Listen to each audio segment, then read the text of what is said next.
Okay, so I'm joined by Kevin from Draft Punk. Kevin, thanks for joining me. Hi, how you doing? Thanks for having me on. Good to be here. Absolutely. Do you want to give a quick notice to the listeners of where you come from with the pod and all, and just introduce yourself to the listeners? Yeah, so you can find us at NFL Draft Punk Pod on Twitter. We're a draft podcast, started off this season. Four fellas who just really like all things college football and prospects with the draft. We basically follow the entire college season all the way up to the draft, free agency, pro days. Just come through our first year, learnt a lot, done a few evals we're sort of in partnership with Gridiron Extra as well, the website gridironextra.com. So yeah, it's good to be here. Always happy to talk draft with people. No, absolutely. And I was listening to you guys and we were listening, going through all the teams, and obviously you mentioned the Jets being the team who had the 2 first-round picks. And what did you make of? Well, let's start off with the big guy, right, Wilson. What's your thoughts about Wilson? And in this fit within this kind of 49ers like Shanahan offense style that they're bringing in with Matt LaFleur and under Salah. Well, I think it's a great fit for him in that system. Gets him on the move. He's got quick feet. He's great off platform. You saw that on his pro day with some crazy throws. Gets a lot of torque with his body when he's running round from play action based schemes. I like it because he makes decisions quickly. He was protected quite well at BYU. He sort of said before we started recording about their O-line is been together for kind of 3 or 4 years, which kind of shields him a little. He's kind of bigger and stronger and usually older with BYU prospects as well. So kind of got a mortgage, most of them, I think, by the time they actually come into the NFL. And 3 kids, yeah. That's right, yeah. Yeah. He also broke Steve Young's completion percentage record at BYU, which has existed for, nearly as old as me, I guess. But I like his moxie as well, and I thought of anyone to go into New York, into that market. They always say about the media market in a place like that. He's got that gunslinger mentality. I think he's going to go in and be himself in there. And yeah, I think they've obviously built around him in the draft as well, giving him some protection and some weapons to help him out. So excited to see what he can do. I personally had him above Fields. But only kind of paper thin, I think. It was just the pure kind of gunslinger moxie that I like, really, rather than Fields comes across, I think, as all business. But how was the Jets fan base with kind of the decision? Was that sort of 50-50 with that? Yeah, I think it was 50-50. Once we got past the Darnold situation, it was 50-50 on those 2 guys. And I think once it kind of the news started to break that it looked like it was going to be Wilson, I think more people slided across, I think, kind of getting behind the pick as you would with a fan. But I think more and more people started looking into Wilson a bit more, who would be like, I'm on camp Fields, I'm going to stay here. I think they started paying attention a bit more to Wilson's film and looking a bit more and then seeing what he could do and kind of getting behind it as it looked like the team were going that way. And I think we're really excited now. I think as a fan base, it's kind of, there's very little... we're very happy. We're very happy that Fields is obviously in the NFC North as well. That he didn't go to the Patriots or anything like that. So that's another bonus. But we think that he'll do well. A lot of us think he'll do well. But we're very happy with Zach and the way that they built around him. And obviously Salah speaking to him on the phone call, saying that this organization is going to lift you up, not the other way around. That is a massive statement from a team who always classifies them, and the media especially, who's going to be the savior, the next Namath, right? And to have the coach say that on the first phone call after he's being selected, to say you're going to be part of this and we're going to build it around you and elevate you, is a big thing in terms of him coming in and kind of not feeling the pressure or trying not to feel the pressure, right? So, no, we're very excited. And, you talked about building around him, and obviously AVT, Elijah Vera Tucker from USC was the pick at 14 once they traded up. It's something that we didn't build around Sam Darnold. The first pick after Sam Darnold was a 25-year-old or a 24-year-old defensive tackle, Nathan Shepard, right? And that's not the way you try and build around your new franchise quarterback. So we're very happy with Vera Tucker. But on your podcast and obviously the writing you've done, you questioned the trade. And this has been something that actually Jets have debated. Now that there's not the field stuff and the Wilson's gone stuff out of the way, they have debated that should we have traded up for Vera Tucker and was it a good trade? And you guys were quite questioning the trade a little bit. Yeah, I mean, I've made some notes on this because I thought you'd grill me about this. If you kind of look, everyone kind of goes along with the Jimmy Johnson trade chart, which was kind of created by accident. He put it together just to kind of give something a value, and it seems if you look at historical trades in the NFL draft, even up till now, all teams are using that as a kind of general base. Because I'm sure you've got your own trade chart, but yet that's no good if the team over here is using a completely different one. So look, just purely going on that, there's also, I think it's completely outdated now. You've got the draft position number 1 is assigned 3,000 points. If you're taking a QB at number 1, then that 3,000 points is going to be worth more than 3,000 points, rather than if you're taking an edge rusher at number 1. So look, the Vikings gave 14 and 143. That equates to essentially 1,134.5 points. Jets gave away 23, 66 and 86, which was 1,180. That's a variance of 66.5, which equates to pick 114 in the 4th round. Now, obviously, if a team's trading down, there's got to be some sort of incentive to trade down, because they're the ones that, hey, we're here. We were talking about disgusted interior offensive lines. We've obviously had that at the Vikings as well. Pretty bad this season.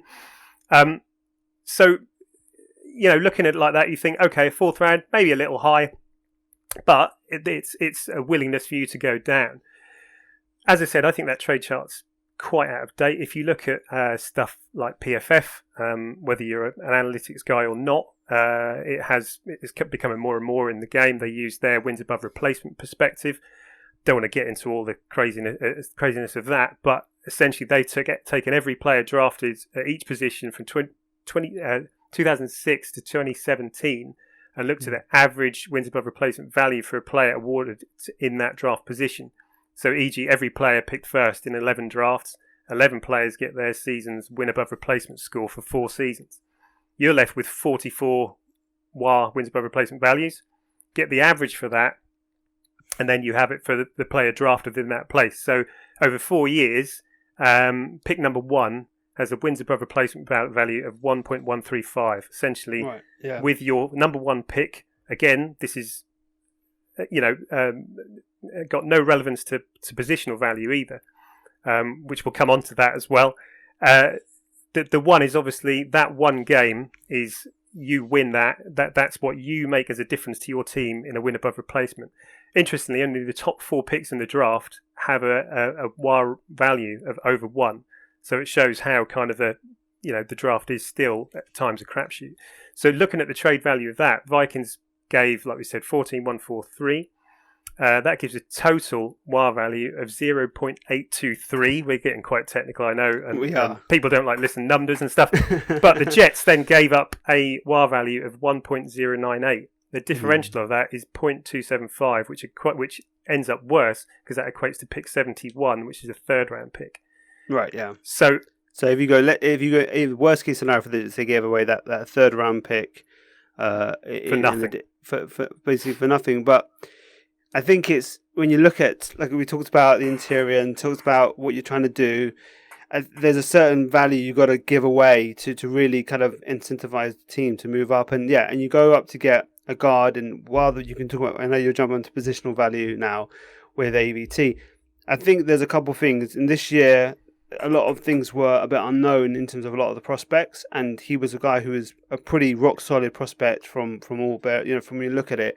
And when you're trading up, that's the kind of guy you want to go with, not just a guy with a high upside, which I think he also does have, but he also is a rock solid prospect. And I think you saw what happened to the previous guy who just was absolutely obliterated from interior pressure, and to get that guy and you stick him next to Becton, I think there's obviously you got to. I think you give up that much, but I understand. There's obviously, when you look at it from an analytical point of view and numbers, it's kind of, you lose that trade value. You lose that, but AVT is not there at 23.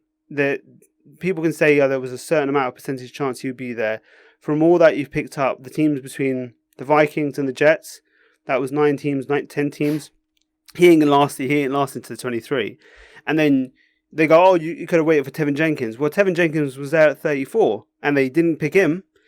And he slid because of what we heard. Maybe there was some character concerns with the interviews, maybe some injury concerns. There was a bunch of different things, but they didn't pick him at 34 either. So they must have had a higher. I mean, and it said that they had a top 10 grade on their own personal board for Vera Tucker, so that they were saying if he drops down, we want him and we're going to go get him. So it's going to be understandable when you look at it from like our positional value, but really when it comes to like this team and what we went through and what we're trying to build, I think it's worth it. And I know you like the player in AVT himself anyway, don't you? Yeah, absolutely. He he moves really well. He's got great feet. I genuinely thought that he may have gone to a team and played tackle because he moves that well, moves up to the next level well, got vice-like grip when he gets his hand on people. They're not going anywhere. He's good in both run and pass protection. I love the fact that they keep putting up this Oregon game from USC where he came up against a guy called Kayvon Thibodeau, who essentially is going to be a top 3 pick next year, if not the top pick next year. Beast, yeah. Yeah, it just keeps constantly finding something to pick holes in. I mean, in Jets' defence, they reported they had 15 round 1 grades on players. Clearly, he was one of them. They went up, they took him, they considered him a round 1 player. So rather than sit and wait at 23 and taking what they considered a round 2 graded player in round 1, they went up and got him. I just think the guard position itself is just considerably undervalued. If you look even in the salary cap, when teams trying to save salary cap, it's always the guards that get ousted. Yeah. They're the ones that are literally put out between it. And every year, so got some other stats here. So in 2015, 2019, 50% of teams invested in a guard and free agency. That's the same as same sort of movement as wide receivers, linebackers, and running backs. And you think wide receivers, linebackers, and running backs, they'll be kind of those squad type players who are going to be part of your special teams, whereas the guard, he's got it's quite a technical job. It looks like two large men pushing each other, but you're either going to have to move someone out of the way or stop someone getting past you. And if you've got AVT, who we know is going to be, let's say, a very good guard, if you've got 2 players next to him who aren't very good, they're not going to attack that side of the line. They're just going to move to the other side of the line. It's where's Wally? Where's the weakness?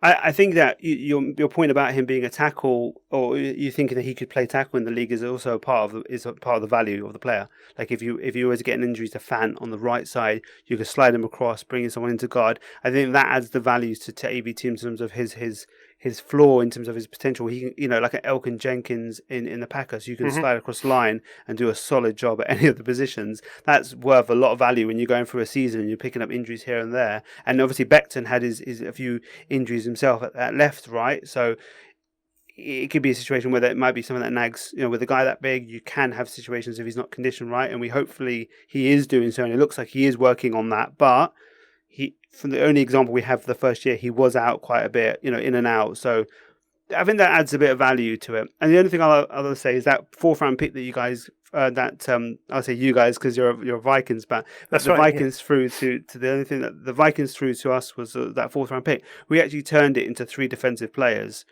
Right. So, because we traded down. So I know it's not part of the trade, but in terms of we actually picked up 4 players for the 3 players that you end up because you used the 3 picks directly that we gave you. So, I think it's kind of one of those things where you look at it and you go, if any of those defensive players work out, and you never know if they were obviously late round guys, don't normally statistically, but if they were, then that changes the narrative completely. Never mind it alone, Verducker being a top guard prospect would solve that, would be that. But anyway, I think you're a fan of the player and you can debate the trade, but it's now there and we're excited. That left side of that line is just going to be an absolute beast to handle, and they are going to try and go on the other side. But it's but it does dictate what we can do. We can now dictate teams to move pressure, to move their best guy over to that side, and we can then absolutely. So they're going to be scary. It's going to be a lot of fun. I can't wait for Brian Baldinger going crazy over the highlights of the 2 of them. It'll be quite funny. So then we move on to 2 other picks that the Jets kind of stayed on the offense and built the offense around. Zach Wilson, which we were just excited as Jets fans because we were always looking at all the different holes that we have on both sides of the ball, and we thought, well, it's time now to look at corner because that's obviously an important position and we're quite weak there. But they're like, no, we got a decent strength in receiver with Corey Davis coming in and adding to Denzel Mims and Crowder, but we're going to add to that and bring in Elijah Moore. What do you think of Elijah Moore? Again, another player I liked. There was a lot of players in this class of smaller receiver types, that kind of 5'9", 5'10". He's obviously got absolute blazing speed. His pro day 4.35 in the 40-yard dash. Yeah. Has great acceleration and deceleration, so I think he'll definitely get people to bite on various moves. Yeah, it's lovely. Yeah, for sure. He's tough as well. He'll catch over the middle. You want to put him in space. I think I wonder if he's going to be this kind of Deebo Samuel player in the offense. Get him in space. So his Ole Miss stats, over 2,400 yards at Ole Miss with 16 TDs. I think there was potential issues around maturity. If you want to Google the Egg Bowl and look at the I think that was a one-off when you look into it. That's quite a spicy game usually. So it was, and I think it was a one-off thing. From all other reports you hear about the guy, he's a really good character. It was kind of like one of those things where he kind of got into the heat of a moment, and it was a learning experience for him as a young player. And I think he's come out of it, and people rave about his character. So while you got to investigate that from any team's point of view if you're drafting him. I think when you look at it, and obviously we've been, as Jets fans, we've been diving into all these players and kind of reaching out to local reporters at Ole Miss and about that, and you're hearing stuff that, it was kind of a one-off incident, and really he is a really good character guy, and from all accounts so far, he's done really well and with the Jets in the early kind of rookie mini camp. So no, we're really excited about Moore in terms of what he can do, and I think he will play that kind of gadget guy, but he's also a deep guy. He can play. We needed two things. We needed a guy who could be like a yak / gadget guy who could kind of take the ball and then we also needed a guy who could like take the top off the defense, because Mims and Davis had good speed, but they're not that kind of burner, top burner, and he can do both, right, in different ways. So I think he's really an interesting chess piece. Who, when you pair him with those two guys, and then Crowder as well, and I think it's just a really exciting wide receiver core. Actually, even though we don't have that typical number one, I think we've got a lot of depth. When you think of, we also got. I'm blanking on his name from the Jaguars. Well, all my Jets fans are going to be killing me. Keelan Cole. Keelan Cole, that's it. I don't know, someone stole the name from my head. I was about to say it. Yeah, Keelan Cole. So, like, going quite deep, it's pretty good talent and good sure hands for the rookie QB. So to rely on his guys, out wide. And then it was a long wait for the Jets. They didn't decide to trade down to pick up the value that they maybe lost from the AVT trade, and we look to, I got a bit of a steal at the beginning of the fourth round with Michael Carter, who they were interested in taking in the third round from all accounts at 86. They said 66, but maybe that's just them pumping up the player and say we would have taken you at 66. But in any case, there was a lot of relief apparently from the team in the war room that he lasted to that pick in the fourth round. What's your opinion on Michael Carter? I was amazed he was still there, and I thought, what a great landing spot. Again, someone who can catch out the backfield as well. He was obviously in that tandem with Javonte Williams at North Carolina, so he was part of I suppose he never carried the offense there as such, but also in there as a kick returner, shows a lot of patience as a runner, has a good burst speed through to shoot gaps, gets skinny. I really like him as a prospect overall. I think he's a bit undersized. I don't know whether he's a kind of a willing blocker, but I think he could get run over if he comes up against the wrong type of player. But again, you think get him and Elijah Moore on the field at the same time is where are you going with that? Get them both in motion. Some sweeps. We're delirious right now. We don't know what this is like to have offense, and we've had Rex, and we had Bowles, where the offenses were, we had that one crazy year 2015 with Fitzpatrick and Brandon Marshall and Decker. That was crazy, but overall, it's been a very, we had very poor offensive, and even before Rex, it was Mangini. So we've just had a lot of defensive coaches and very kind of subpar offensive output for so many years, and then obviously Gase comes in, offensive genius apparently, but it and that was even worse than all the guys who the defensive coaches brought as their offensive minds to bring in, and he was even worse than them. So we've had such poor offense, and to think that.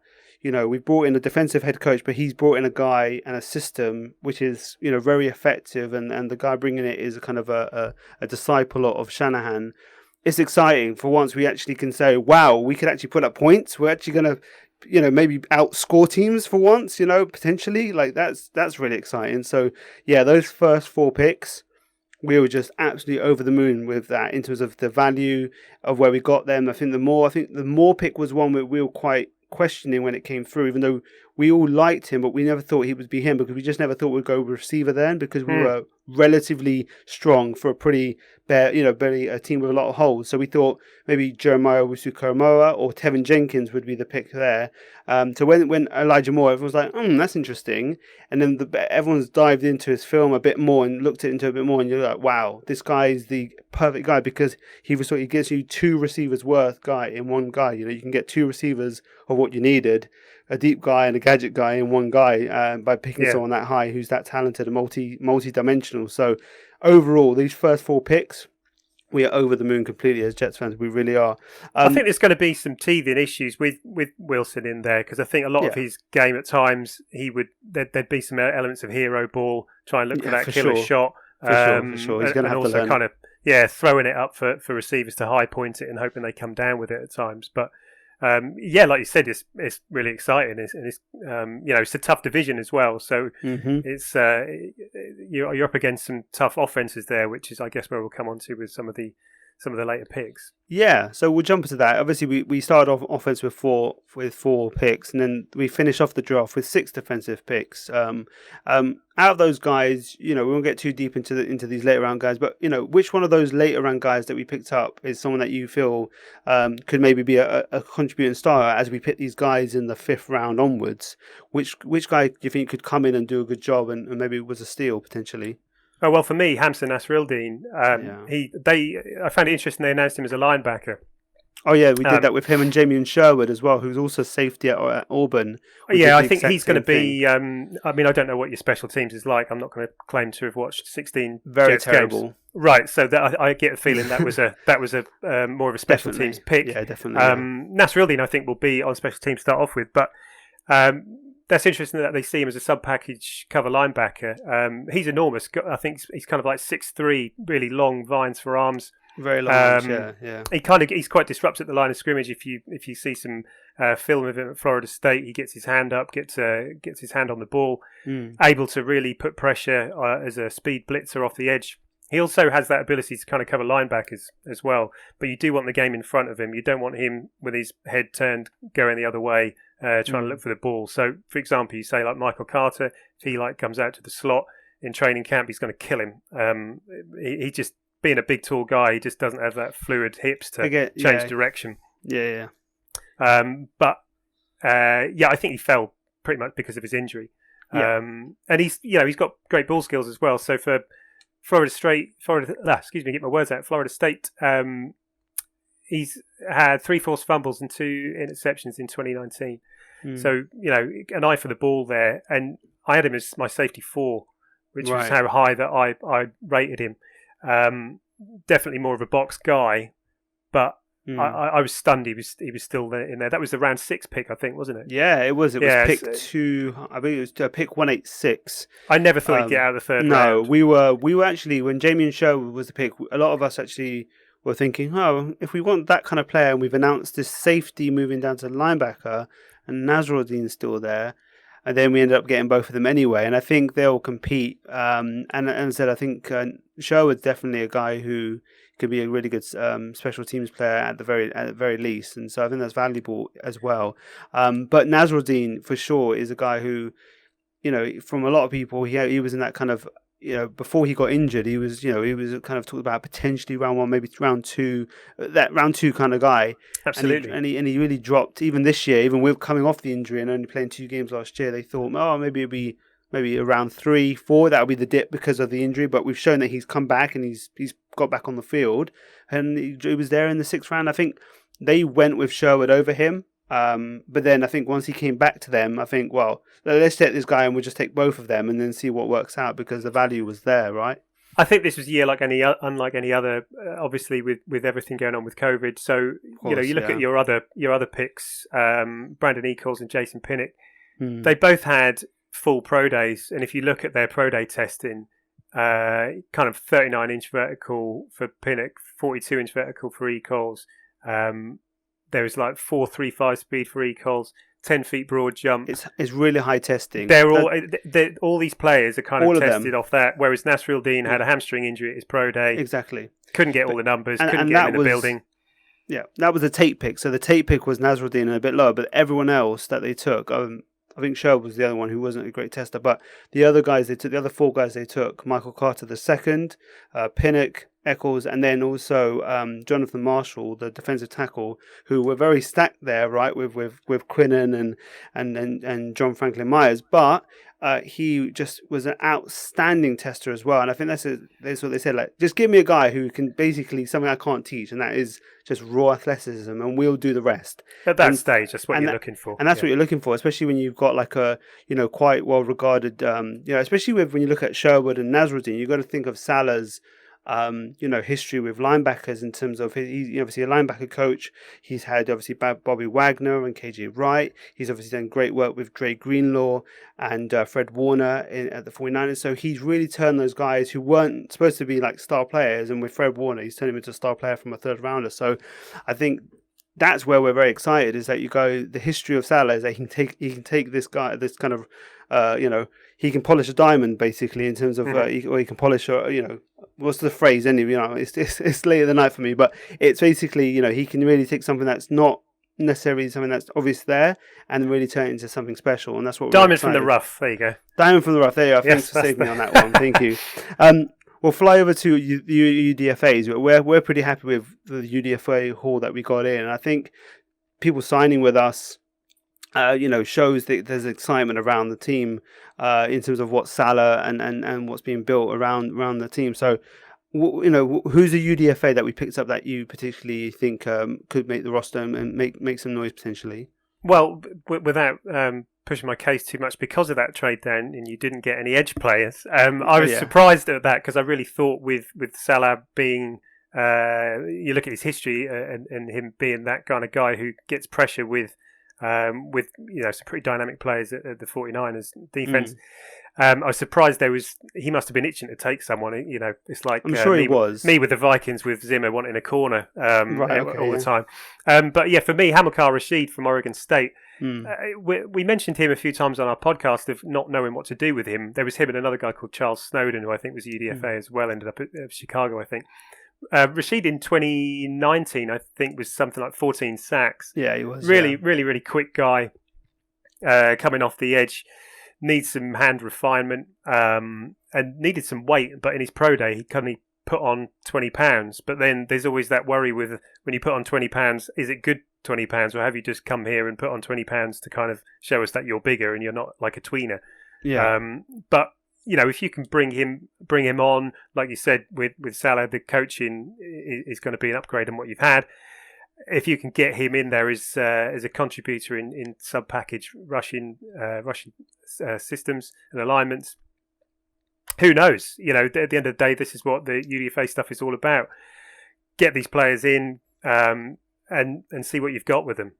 Yeah, absolutely. I mean, I think with edge rush, I think a lot of fans were kind of not resigned, but I thought a lot of people thought, well, we'll go late with the edge rusher. The only reason why is because we did bring in Carl Lawson.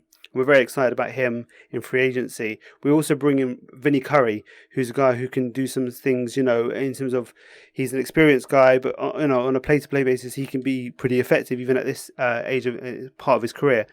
Bryce Huff was a guy who flashed some talent that we got for last year's UDFA, and he came in and did what we would hope some of these guys do this year in the UDFA class, where he came in, flashed talent, and actually looked like a guy who could be part of a kind of a good depth there. And so I think Rashid will be in that mix with Huff in terms of that rotation of guys who I think can kind of play opposite to Lawson, or maybe fill in for Lawson when they're giving him a few plays off. So I think it was never going to be built in 1 year, right? And you've got to pick the players, and you've got to pick the best players. And I think defensively, I mean, corner, you've seen they went for guys later on and they may not work out. They obviously went with Isaiah Dunn in UDFA as well. So we'll see how that works out. And then there's still going to be holes. But we have those 2 first-round picks, 2 second-round picks next year as well. So it's still a rolling process. And it's very, it's still very exciting times. I mean, as we wrap this up, what's your overview? I know you were a pretty big fan of last year's draft as well, and some of the guys that we picked up last year, and then you had absolutely. you had this year's crop to that.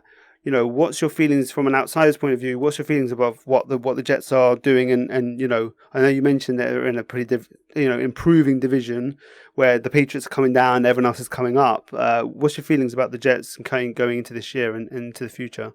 I mean, obviously, there's reasons for optimism, right? You've got your QB. There's going to be a time where he needs to be left alone to grow and not be scrutinised for every single pick he throws, of which I think there will be quite a few in the early days. Yeah, but like you say, with some of the picks last year, left tackle sorted. You've got the left side of your line sorted. I like Denzel Mims last year. You've got these weapons at receivers. Be interested to see how Herndon gets on this year. He just never seemed to stay fit, or never really seemed to get that consistency. There's a divide in Jets fans, and some people are like, move on from him, bring on Yeboah. Like they've hyped up Yeboah so much, and to think about, like, he's not, he's still got his own little warts that he has to work through. Obviously, as a rookie, Herndon has got the experience, and I think I'm still on the Herndon train in terms of potential. And let's get him with actual staff, because he showed promise as a rookie, and then Gase came in, and it wasn't just Gase; it was just the lack of staff. There was nobody that was actually.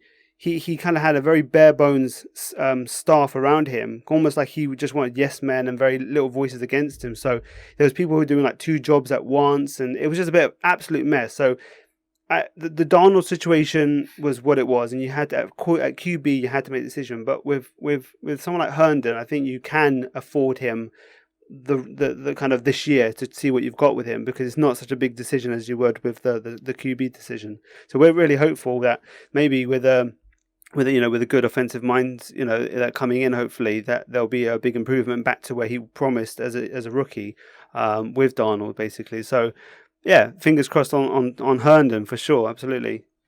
Yeah, I think there's going to be some issues at corner. I think I don't know whether any of the 3 corners you've got. I like Bryce Hall. He'd have been a lot higher last year if he wasn't. We like Bryce Hall as well. We think he'd be a good cornerback too, going down the line, right? A guy who could potentially be a very solid player, not flashy, not going to be an amazing shutdown or anything like that, but a good guy who you could play. If you can get a number 1, then you can have something that could be pretty effective. So that's we know that there's still that glaring need at cornerback 1, but I think Jets fans, after the whole Gay situation, it turned things so badly that we're very reasonable in terms of what we're thinking. We're not thinking we're going to go, we are thinking, I think the ceiling is probably 8 wins, like in terms of with this new, 8 and 9, 7 and 10 is probably where we're looking at as a really good case scenario with some good performances, maybe some tough losses.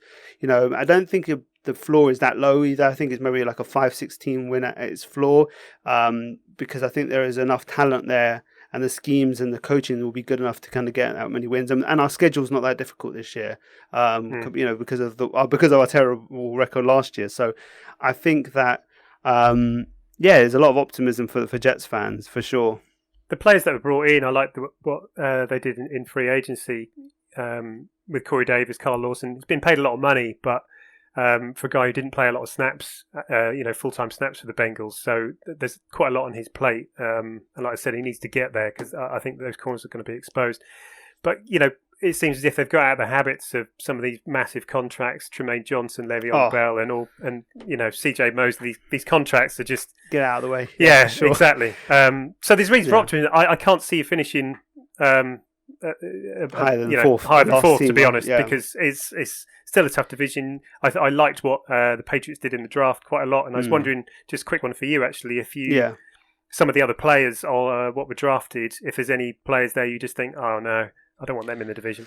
If Jalen Phillips stays healthy, that's a problem. I was really high on him as a potential player. Obviously, there was obviously the medical concerns, but as a player, he's special, potentially very special. So, and obviously Waddle as well can be a problem with when you look at the other guys who brought in Fuller. If he works out and you end up with Waddle and Parker and Preston Smith, that's going to be pretty difficult to deal with in Miami. Tua, we'll see how it works out in terms of the NFL. He didn't have the greatest rookie year, but we'll see. The Bills are clearly one of the best teams in the league, and they're on their way to winning this division, I think, pretty handedly. But we'll see. And we'll have to see about Josh Allen if he can continue the level. He had a great year last year. And obviously, and I don't think there's any reason to think he couldn't repeat it, other than it was the level of inconsistency in his play before this year that makes you think there could be a regression potentially. It's got to come back, yeah. Yeah, you would think so, but we'll see about that. We're hoping, obviously, as Jets fans.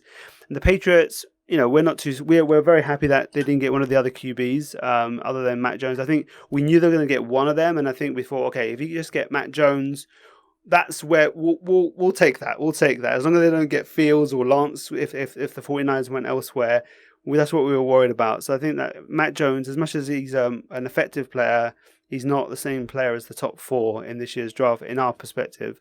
But they did build, but they had a good draft overall, and they are well coached, one of the best coached teams in the league. So I think this division is going to be a lot of fun. I think we're going to be chipping away at each other's records. I think the Jets are going to pull off a few wins that you wouldn't expect them to, because I think they've got the abilities to. I think the coaching is going to, I think there's a lot of buy-in right now, but a lot of excitement. But I do think that overall the division is going to be pretty difficult. I think that the out-of-division record for the Jets is going to be pretty good.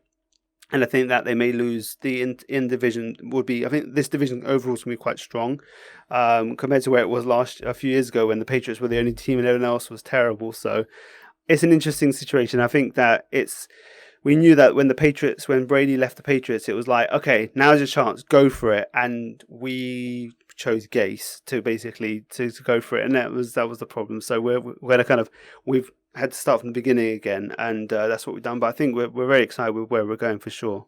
Yeah, it's an interesting division to watch. Finally, just last note on the trade. I promise you'll like this one. If there's any Jets fans listening who didn't like the trade, just remember in 2018 the Saints moved up from 27 to 14 for Marcus Davenport and gave away next year's first rounder. There you go. Could be worse. Could always be worse. We never get, we never. That was the worst thing, is that we knew that next year's draft is going to be a lot more valuable to teams than this year's draft because of everything, all the craziness with COVID and and not getting all the medical reports. And so I think they were more willing to give away those 2 third rounds this year and say there's more likely that the third rounders this year may not work out, and there may be someone we missed then next year, where we have the 2 thirds, we had 2 firsts, 2 seconds, a third of, I think 2 fourths, maybe. I think we traded that one away, but still we have a lot of assets then. We've still got a lot of cap space. So we're only at the beginning of this situation. I think not giving away that first round pick for and future talent, that was the number one thing that we were nervous. When that trade came through, we were like, did we give next year's first away or something? We didn't. So we were pretty happy with that, even though statistically you can kind of chop it up and say it wasn't great. I think overall we're pretty happy as a fan base, and I think that's really matters. I think the team was also very happy as well. So Kevin, thank you for joining me. It's been an awesome chat. Do you want to kind of give the listeners one last chance to kind of listen to where you're from, where they can listen to you, follow you on Twitter, Instagram, whatever it is? Yeah, of course. I'm far too old for Instagram. Okay. So I'm at Kevin Sayer on Twitter. You can find the Draft Punk podcast on all your usual providers. We're into the off season. Obviously, as I said, we start ramping things up from kind of June, July onwards. Hit subscribe because we have got some guests coming on where we'll sort of sporadically have some content for you, and then join us with as we head into the college football season, looking at prospects and stuff, and team fits straight into next season. Hopefully, I might get the AFC East as my division next year, which I didn't this year. I had the AFC South as my division out of the 4 of us this year, so Fair enough. I mean, yeah, listen to that. I mean, these prospects coming out this year, the Jets are going to have that 2 firsts, the 2 seconds. So we're going to be all over the next strong edge class. Year. Strong edge class. So adding out the edge, in terms of a top edge next to opposite from Carl Lawson, that would be very, very exciting. So yeah, guys, listen to the guys at the at Draft Punk Pod, and we'll head it back to me and David.